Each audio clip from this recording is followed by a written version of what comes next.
Hello everyone, welcome back to my channel Akand কিচেনে সবাইকে স্বাগতম। কাছের এবং দূরের, দেশ এবং দেশের বাইরের যে যেখান থেকে আমার এই ভিডিওটা দেখছেন সবার কাছে অনুরোধ রইল প্রথমে লাইক দিয়ে ভিডিওটা দেখা শুরু করবেন। এখানে আমি নিয়ে নিব 1 মোট ডাল আর নেব 1 মোট পোলাওয়ের চাল। চাল আর ডাল আমি পানিতে প্রায় ভিজিয়ে রাখবো আধা ঘন্টার মতো। আপনার হাতে যদি সময় থাকে আরেকটু সময় এটা ভিজিয়ে রাখবেন, তাহলে এটা ভালোভাবে নরম হয়ে আসবে, তাহলে এটা বেটে নিতে সুবিধা হবে। আমার হাতে বেশি সময় ছিল না, তাই আমি আধা ঘন্টার মতো এটা ভালো করে ধুয়ে পরিষ্কার করে পানিতে ভিজিয়ে রেখেছিলাম। আর এইদিকে চুলাতে একটা হাঁড়ি বসিয়ে দিয়ে দিব এখানে 8টা কোয়েল পাখির ডিম। এই ডিমটা আমি সিদ্ধ করে নিব। এখানে আপনি চাইলে মুরগির ডিম, হাঁসের ডিম আপনার পছন্দ অনুযায়ী যে কোনো ডিম ব্যবহার করতে পারেন। ডিম ভালো করে সিদ্ধ করে নিব। একদিকে ডিম সিদ্ধ করে নিচ্ছি আর আরেক চুলায় দিয়েছি পেঁয়াজ বেরেস্তা। পেঁয়াজটা বেরেস্তা করে এটা রেখে দিব। আর এখন ডিমগুলো ঠান্ডা পানি দিয়ে ধুয়ে পরিষ্কার করে নিয়েছি। ডিমগুলো ঠান্ডা করে এখন ছিলে নিব। এই ডিম কিন্তু পুরোপুরি ঠান্ডা করে তারপরে এটা ব্যবহার করবেন, না হলে কিন্তু এই পুরের ভিতর থেকে ডিমগুলো কিন্তু খুলে খুলে আসবে। তাই অবশ্যই ডিম ভালো করে ঠান্ডা করে নেবেন। আর এখানে আমি নিয়েছি 3টা ভুট্টা। ভুট্টাগুলো একদম কচি। ভুট্টাগুলো খুব ভালো করে খুলে নেব এখন। ভুট্টার স্কিনে কিন্তু অনেকগুলো এরকম পর্দার মতো থাকে, তাই এগুলো খুলতে একটু সময় লাগে। খুব ভালো করে এগুলো আমি খুলে নিচ্ছি। ভুট্টাগুলো খুব বেশি কিন্তু দানা দানা হয়নি, একদম কচি আছে। এই ভুট্টা দিয়ে স্যুপ করলেও কিন্তু খেতে অনেক মজা লাগে। আমি আরেকটা দেখিয়ে দিচ্ছি এগুলো কিভাবে খুলতে হয়। এই ভুট্টা কিন্তু এখন সব জায়গাতেই পাওয়া যায়, ভুট্টার সিজন। এই সময় যদি এই রেসিপিটা না খান তাহলে কিন্তু মিস করবেন। তাই অবশ্যই চেষ্টা করবেন ভুট্টা দিয়ে এই রেসিপিটা বানানোর। তবে অনেকেই আরেকটু ভুট্টার দানাটা বড় হলে এটা বানায়। তো আমি ভুট্টা দেখে আর লোভ সামলাতে পারলাম না, তাই রেসিপিটা বানিয়ে নিলাম। তবে এইরকম অবস্থায়ও কিন্তু এটা খেতে অনেক ভালো লাগে। আর ভুট্টার ভিতরে যে চিকন চিকন যে লম্বা লম্বা, এগুলো দেখতে অনেকটা কিন্তু সেমাইয়ের মতো। ছোটোবেলায় তো এগুলো সেমাইয়ের বানিয়ে আমরা খেলতাম। এই ভুট্টাগুলো এরকম টুকরা করে আমি কেটে নিয়েছি। তারপরে এটা শিলপাটায় আমি বেটে নিব। আর একটা ভুট্টা আমি কিন্তু এমনিই খেয়ে নিলাম, এটা খেতে কিন্তু অনেক মিষ্টি। এখানে আমি ভুট্টা বেটে নিয়েছি আর নিয়ে নিব ডিমের সাদা অংশ।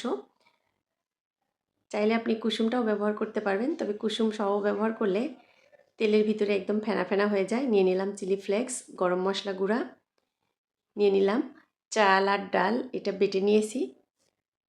এখন দিয়ে দিব এখানে অনেকটা পরিমাণে আদা কুচি। অবশ্যই আদা কুচিটা দেওয়ার চেষ্টা করবেন, তাহলে সুন্দর একটা ফ্লেভার আসে।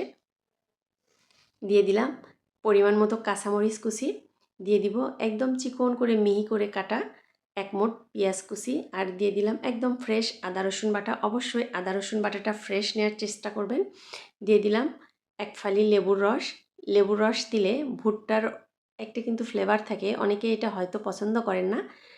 এই লেবুর রস দিলে এই ফ্লেভারটা কিন্তু অতটা স্ট্রং থাকবে না। আর চাইলে এটা স্কিপও করতে পারেন। আর এখানে দিয়েছি আমি স্বাদ অনুযায়ী লবণ আর হলুদের গুঁড়া। সব কিছু এখন খুব ভালো করে একসঙ্গে মেখে নিব। এখানে এখন দিয়ে দিব আমি পেঁয়াজের বেরেস্তা।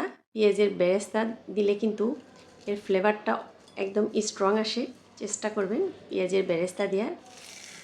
খুব সুন্দর একদম মুসমুসে বেরেস্তা হয়েছে। সব কিছু এখন আবারও একটু মিশিয়ে নিব। এখানে এ পর্যায়ে এখন দিয়ে দিব ডিমের সাদা অংশ। এই সাদা অংশ দিলে বাইন্ডিংয়ের কাজ খুব ভালোভাবে করবে, তাই অবশ্যই ডিমটা কিন্তু স্কিপ করবেন না। এখন সব কিছু ভালো করে আমি মেখে নিব আবারও।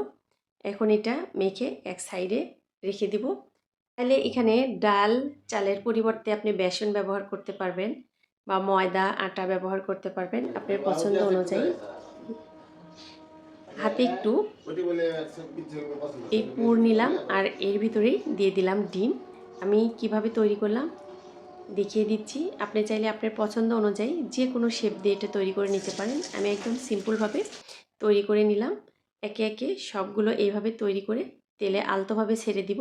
তেল প্রথমে ভালো করে গরম করে নিয়ে তারপরে চুলার জালটা মিডিয়ামে রেখে এগুলো ভেজে নিতে হবে, না হলে কিন্তু উপরে আগে কালার চলে আসবে আর ভিতরে কাঁচা থাকবে। এক পিঠ যখন খুব ভালো করে হয়ে যাবে তখন এটা উল্টিয়ে দিতে হবে। আগে যদি এটা উল্টিয়ে দিতে যান তাহলে কিন্তু ভেঙে যাওয়ার সম্ভাবনা থাকবে, তাই এক পিঠ ভালো করে হয়ে গেলে তারপরে এটা উল্টিয়ে দিবেন। কালারটা কিন্তু খুব সুন্দর আসছে। এর উপরে একদম হবে ক্রিস্পি আর ভিতরটা খুব সফট হবে। একবার এইভাবে বানিয়ে দেখবেন, বিশ্বাস করেন এটা খেতে কাবাবের চেয়ে কিন্তু কোনো অংশেই কম না। কাবাবের চেয়েও কিন্তু এটা খেতে অনেক টেস্ট হয়। আর ভুট্টার সিজনে যদি এইটা না বানিয়ে খান তাহলে কিন্তু মিস করবেন। ইফতারের সময় এই রকম রেসিপি থাকলে আর কি লাগে বলেন। এটা কিন্তু এমনিও খেতে ভালো লাগে, আবার গরম ভাতের সঙ্গে খেতেও কিন্তু দারুণ লাগে। আমি সবগুলো এইরকম করে ভেজে তেল থেকে উঠিয়ে নিব। এগুলো তেল ঝরিয়ে নিব। টিস্যুর উপর রেখে দিলে অতিরিক্ত তেল কিন্তু চুষে নেবে। আমি আরও 2-1টা বানিয়ে দেখে দিচ্ছি। একদম সিম্পলভাবে এভাবে বানিয়ে নিতে পারবেন। যারা নতুন রাঁধুনি এই রেসিপি ফলো করে আপনি কিন্তু খুব সহজে এগুলো বানিয়ে নিতে পারবেন। এখানে ছোট্ট একটা আমি পেঁয়াজুর মতো করে দিলাম। এটা তেলের উপরে দেওয়ার সাথেই কিন্তু সাথে সাথেই দেখেন একদম ভেসে উঠেছে, ভিতরে একদম খুব সুন্দর কিন্তু ফাঁপানো। যারা এখন পর্যন্ত আমার ভিডিওতে লাইক দেন নাই তাদের কাছে অনুরোধ রইল একটা লাইক দিয়ে দিবেন। আর রেসিপি যদি ভালো লেগে থাকে, যারা এখনও সাবস্ক্রাইব করেন নাই তাদের কাছে অনুরোধ রইল আমার চ্যানেলটা সাবস্ক্রাইব করবেন আরও নতুন নতুন রেসিপি পেতে। আর পুরাতন বন্ধুরা যারা আমার সবসময় ভিডিও দেখেন তারা তো আমার পাশেই আছেন, কমেন্ট করতে কিন্তু ভুলবেন না আজকের রেসিপি কেমন লাগলো। ডিমের যে কুসুমটা ছিল আমি ওই তেলেই কুসুমটাও ভেজে নিলাম। এটা এখন সুন্দর করে পরিবেশন করে নিব। সবাই ভালো থাকবেন, সুস্থ থাকবেন, নিজের এবং নিজের পরিবারের খেয়াল রাখবেন। আজ এই পর্যন্তই, আবারও দেখা হবে নতুন কোনো রেসিপি নিয়ে, নতুনভাবে আবারও কথা হবে। সে পর্যন্ত সবাই ভালো থাকবেন। আল্লাহ হাফেজ।